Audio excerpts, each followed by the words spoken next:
Praise the Lord. प्रभु यीशु मसीह के मधुर नाम में आप सबों को मसीह वंदन। प्रियो, आज इस वीडियो के माध्यम से कुछ बातों को आपके सामने रखना चाहूँगा। आज का अपना वीडियो का टाइटल है how the Bible came into be. Bible किस प्रकार हमें मिला है, आया है, इस विषय में हम थोड़ा सा प्रकाशन डालना चाहते हैं। Praise the Lord. तो बाइबल शब्द जो है यूनानी भाषा में टा बिब्लिया जो शब्द है उसमें से बाइबल शब्द आया है। उसका अर्थ है द बुक, पुस्तक है। सो एक्चुअली सभी पुस्तकों को बाइबल के द्वारा ही पुस्तक नाम मिला है। द बुक बोलेगा तो वो पवित्र शास्त्र बाइबल है, टा बिब्लिया शब्द में से आया है।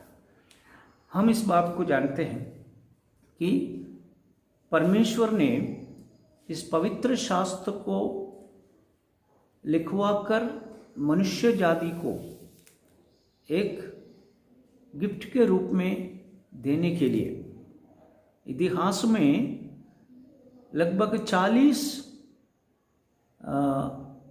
लेखकों को इस्तेमाल किया।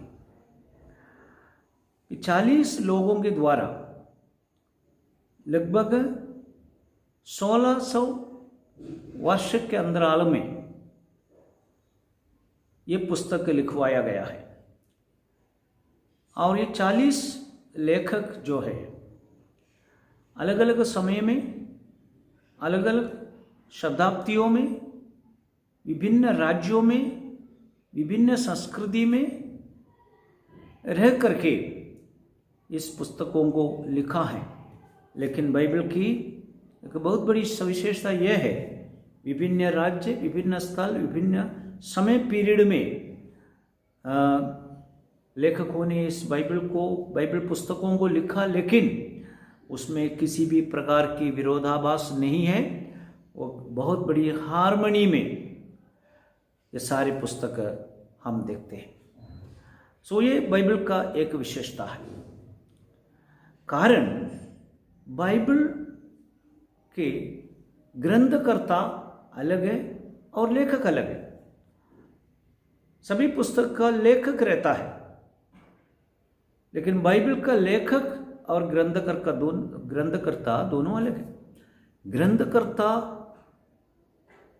पवित्र आत्मा है, अर्थात परमेश्वर है। लेखक जो है 40 लोग हैं, अर्थात पवित्र आत्मा की प्रेरणा से 40 लोगों के द्वारा विभिन्न समय में, विभिन्न स्थल में बैठ करके लिखा और बाद में जोड़ा गया है, जोड़कर हमें दिया गया है। ये पुस्तक का नाम है पवित्र शास्त्र बाइबल। सो हम देखते हैं 2 तिमोथी 3 उसका 16 में हम देखते हैं कि सारे पवित्र शास्त्र परमेश्वर के आत्मा से की प्रेरणा से लिखा हुआ है। All scripture is given by the inspiration of God. So पूरा पवित्र शास्त्र परमेश्वर की इच्छा से, अर्थात परमेश्वर के आत्मा के द्वारा लिखा गया है। इसलिए बाइबल का ग्रंथकर्ता पवित्र आत्मा है और 40 लोग केवल राइटर्स है। अर्थात उदाहरण के लिए मूसा अपने विचार बाइबल में नहीं लिखा। मूसा उस समय के इजिप्ट में, मिस्र में सबसे उत्तम जो एजुकेशन हासिल किया हुआ व्यक्ति है, पवित्र शास्त्र कहते हैं। लेकिन अपनी बुद्धि की कोई भी बात मूसा ने इसमें नहीं लिखा। मूसा केवल एक इंस्ट्रूमेंट बन गया और ग्रंथकर्ता पवित्र आत्मा है। पवित्र आत्मा ने उनको लिखने के लिए जो प्रेरणा दिया वही मूसा ने लिखा। इसी प्रकार यूहन्ना तक के, प्रेरित यूहन्ना तक के सारे लेखकों ने अपने विचार बाइबल में नहीं लिखा, बल्कि पवित्र आत्मा के विचार, पवित्र आत्मा की अगुवाई से लिखा। इसलिए पवित्र शास्त्र आमीन एक विशेष बुक के रूप में मानव जाति को दिया गया परमेश्वर का तोहफा है।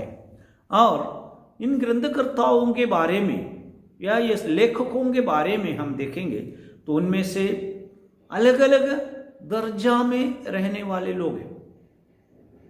राजा लोग हैं और स्टेट्समैन हैं, चरवाहे लोग हैं, विषवक्ता लोग हैं, एजुकेटेड लोग हैं, अनएजुकेटेड लोग हैं, मछुआरे हैं, टैक्स कलेक्टर हैं, डॉक्टर हैं, साधारण जन हैं। इस प्रकार अनेक लोगों को, विभिन्न दर्जे के लोगों को परमेश्वर ने इस पुस्तक के रचना में उपयोग किया। कारण लिखने वाला कोई भी हो, लेकिन उनको प्रेरणा देने वाला पवित्र आत्मा है। इसलिए पवित्र आत्मा इस बाइबल का ग्रंथ करता है। और इसके ड्यूरेशन हम देखेगा तो हम देखते हैं लगभग यीशु मसीह के पहले जो मूसा के पीरियड, लगभग 1500 साल पहले, यीशु मसीह से 1500 साल पहले, 1500 ईयर्स पहले जीवित रहने वाला मूसा, और AD 98 में लिखा गया आखिरी पुस्तक, यूहन्ना के द्वारा लिखा गया आखिरी पुस्तक प्रकाशित वाक्य, अर्थात उत्पत्ति से लेकर प्रकाशित वाक्य तक जो पीरियड हम देखें तो लगभग 1600 साल का अंतराल पाया जाता है। सो इस प्रकार इन टाइम पीरियड के अंदर में लिख करके बाद में जोड़ा गया है पवित्र शास्त्र। और हम देखते हैं बाइबल के लेखकों के द्वारा उस समय लिखा गया लैंग्वेज, द ओरिजिनल लैंग्वेज, मूल भाषा, हम देखते हैं पुराना नियम खास करके इब्रानी भाषा में, हिब्रू लैंग्वेज में लिखा गया है। लेकिन कुछ एक्सेप्शंस है। हम देखते हैं कुछ पोर्शंस बाइबल में है पुराना नियम में जो दूसरा भाषा में अर्थात अरामिक भाषा में लिखा है। उदाहरण के लिए एसरा 4 उसका 8 से लेकर के 6 का 22 तक के वचन, 7वां अध्याय 12 से 26 तक के वचन, यिर्मयाह नबी के पुस्तक 10 का 12, दानियल 2 का 4, 7 का 28, इन सब वचनों को जब हम अध्ययन करें वो अरामिक भाषा में लिखा गया है। और इन वचनों को छोड़ पुराना नियम के सारे वचन जो है हिब्रू भाषा में लिखा हुआ। इसलिए हम कॉमनली ये विश्वास करते हैं पुराना नियम का मूल भाषा हिब्रू है, इब्रानी भाषा है। लेकिन नया नियम में हम देखते हैं, नया नियम में जनरली बोला जाए तो नया नियम के मूल भाषा यूनानी भाषा है, लेकिन उसमें भी कुछ अपवाद है। कुछ शब्द अरामिक भाषा का शब्द नया नियम में भी आया है। उदाहरण के लिए हम देखते हैं एली एली लंबा शबक्तनी, यीशु मसीह सूलीब पर बताया, ये शब्द अरामिक भाषा है, वो जैसे कि वैसे बाइबल में लिखा गया है। और यीशु ने बोला तलीथा खुमी, और एफदा अर्थात खुल जाओ, तलीथा खुमी, ए लड़की उठ। सो इस प्रकार के शब्द अरामिक भाषा डायरेक्टली नया नियम में भी आया है। सो इन कुछ अपवादों के अलावा बाकी सारे नया नियम के वचनों को हम बोलेंगे कि यूनानी भाषा में लिखा गया है। इसलिए जनरली हम बोलेंगे तो पुराना नियम हिब्रू भाषा में लिखा गया, नया नियम यूनानी भाषा में लिखा गया है। अभी हम देखते हैं was the writing system in existence in the Bible time। Bible के लिखने का समय में हम बोलते हैं मूसा ने लेकिन यीशु मसीह से 1500 साल पहले लिखा।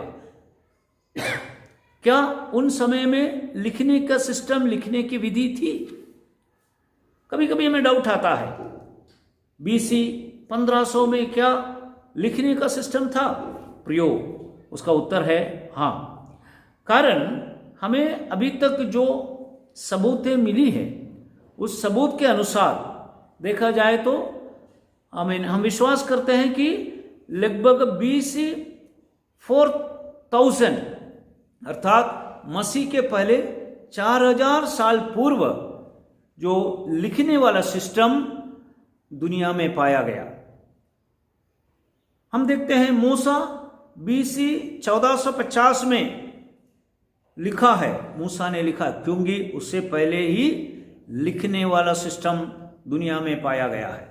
लेकिन शुरुआत में इनिशियल स्टेज में तो लिखने का सिस्टम ऐसा था कि देयर वाज नो अल्फाबेट, इसलिए लोगों ने कुछ चित्र को भाषा के रूप में यानी लिखित भाषा के रूप में उपयोग किया। वो चित्र है कि सूरज का चित्र, वृद्ध का चित्र, गैया का चित्र और ईगल उकाब का चित्र, शेर का चित्र, इस प्रकार पक्षी, जानवर और अन्य चीजों का चित्र के द्वारा चित्रलिपि उपयोग किया था। तो बाद में उन चित्रलिपि को उन्होंने मीनिंग दिया, अर्थ दिया और उसको व्याख्या किया और इस प्रकार भाषा का शुरुआत हुआ और वो लिखना आरंभ हो गया। फिर हम देखते हैं कि मेसोपोटामिया में से जो एक्सकवेशन के द्वारा मिला गया जो क्ले टैबलेट्स, उसी के द्वारा यह साबित होता है लगभग BC 3500 में मेसोपोटामिया में से ये क्ले टैबलेट्स मिला है, उसमें लिखा हुआ था। इसका मतलब है BC 3500 में लिखने का सिस्टम इस जगत में था। फिर हम देखते हैं BC 3100 में जो मिस्र में से जो क्ले टैबलेट्स डिस्कवर किया है उसमें भी लिखा हुआ था। मतलब है BC 3100 में मिस्र देश में भी लिखने का सिस्टम, लिपि उपयोग करना आरंभ किया था। और हम देखते हैं कि जो राइटिंग सिस्टम उस समय अस्तित्व में था। मूसा तो 1500 में BC में लिखा है, लेकिन 3500 BC से लेकर के लिखने का सिस्टम मेसोपोटामिया में और इजिप्ट में पाया गया है। इन सारे सबूतें हमें ये समर्थन करते हैं तो मूसा के समय में इजिप्ट, मेसोपोटामिया जैसे पुराने शहरों में, सभ्यताओं में लिखने वाला सिस्टम जो प्रचलित था, इसलिए मूसा ने 1500 BC में BC के आसपास में अपना लिखने का लगभग 1450 BC में मूसा ने अपना पहला पुस्तक लिखा है। अभी हम देखते हैं क्या क्या चीज उन दिनों में वे लोग लिखने के लिए उपयोग किया। क्योंकि उस समय में आज का समान कोई सुविधा, पेपर सिस्टम उस समय नहीं था। मैं लगभग 1450 BC के बात कर रहा हूं। उस समय कोई भी कागज नहीं था। कागज पहली बार चाइना में डिस्कवर हुआ है, लेकिन जब मूसा और कुछ लोग कहते हैं उससे पहले ही आयुब का पुस्तक लिखा गया है। उन दिनों में ओल्ड एंड एंशिएंट टाइम हमें वे लोग कैसे लिखते थे, क्योंकि हम दुनिया के जो डिस्कवर किया हुआ है, एक्सकवेशन के द्वारा डिस्कवर किया गया सबूतों को देखते समय हमें विश्वास करना होगा कि उस समय हमें लिखने में कोई प्रॉब्लम नहीं था। क्योंकि हम देखते हैं शुरुआत में क्ले टैबलेट्स के ऊपर में, मिट्टी से बनाया हुआ तख्ते के ऊपर में लोग लिखते थे। अर्थात यिर्मयाह नबी के पुस्तक 17 अध्याय 13वां वचन पढ़ेंगे, एजेकिएल 4 और 1 पढ़ेंगे, वहां आपको सबूत मिलते हैं ये वचन मिट्टी के तख्तों पर, क्ले टैबलेट्स के ऊपर में लिखा गया है। उसके बाद स्टोन टैबलेट्स के ऊपर में जो लिखना आरंभ हो गया। तो इस प्रकार लिखने का माध्यम उन्होंने उन दिनों में बनाया था। हम देखते हैं मेसोपोटामिया, इजिप्ट, फलस्तीन, इस राज्यों में जो स्टोन टैबलेट्स फाइंड आउट किया है और उसमें लिखा हुआ था। आप हम्मुरबी अपने जो कोड जो है, नियम जो है, वो एक जो स्टोन पिलर के ऊपर में लिखा हुआ था।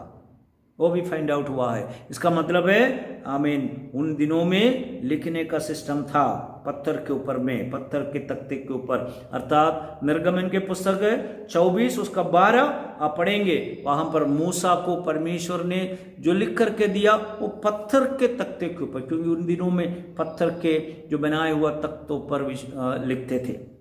फिर हम देखते हैं उसके बाद और मॉडर्न हो गया कि पापिरस लिखने में काम आ गया। पापिरस जो है एक सरकंडों के द्वारा इजिप्ट में पाए जाते हैं, सरकंडे जो पौधे हैं उससे से उसको कूट कर उसको बना करके शीट बनाया, दबा दबा करके उसको शीट बना करके उसके ऊपर कागज के समान लिखना आरंभ हुआ है। वो पापिरस में लिखा हुआ है। यूहन्ना के पुस्तक उसका 12वां अध्याय में जो पेपर आमीन जो शब्द आया है वो पेपर जो है एक्चुअली आज का जो पेपर नहीं है वो पापिरस है, पापिरस पेपर है, उसके ऊपर में वचन लिखना आरंभ कर दिया। उसके बाद हम अलग अलग माध्यम में जैसे जैसे दुनिया डेवलप होता गया और लिखने का सिस्टम चेंज हो गया। वल्लम अर्थात जो बछड़े के चमड़े के ऊपर में फिर लिखना आरंभ कर दिया। उसके बाद पार्चमेंट अर्थात जो है बकरी के चमड़े के ऊपर में उसको तैयार करके शीट बनाकर उसमें इंक से लिखना आरंभ कर दिया है। हम तीमुथियुस की दूसरा पत्री उसका 4 उसका 13वां वचन में का चमड़े के बारे में प्रेरित पौलुस ने उल्लेख किया है, वो आमीन पार्चमेंट है और यानी भेड़ों के चमड़े के ऊपर में लिखा हुआ वो पुस्तक था। और उसके बाद हम देखते हैं जो गैया के चमड़े के ऊपर में काउ हेड उसके ऊपर में लिखना आरंभ किया। ये सब पार्चमेंट वॉलम लेदर ये सब लेदर है अलग अलग प्रकार की, इसके ऊपर लिखना आरंभ कर दिया। उसके बाद हम देखते हैं मेटल शीट के ऊपर में लिखना आरंभ किया। ऐसा जो क्ले टैबलेट से लेकर के स्टोन टैबलेट, पैपिरस, वल्लम, पार्चमेंट और लेदर इस प्रकार की बातों में लिखना आरंभ किया। फिर मेटल में लिखना आरंभ किया और रिसेंटली फिर हम आखिरी में कागज इन्वेंशन हुआ और पेपर के ऊपर में लिखना आरंभ। इसलिए बाइबल शुरुआत में इस प्रकार लिखना आरंभ किया, एक्सकवेशन के द्वारा वो पता चला है। फिर हम देखते हैं बाइबल के शुरुआत में लिखा हुआ उन handwritten copies, the original handwritten copies, हस्तलिपि, उसको हम इंग्लिश में मैन्युस्क्रिप्ट कहते हैं, जो आज भी पाया जाता है। पहले प्रिंटिंग प्रेस आने से पहले जो बाइबल लिखा है वो सब इस प्रकार के लेटर के ऊपर में लिखा है। उस लेटर स्क्रॉल्स आज भी हम देख सकते हैं।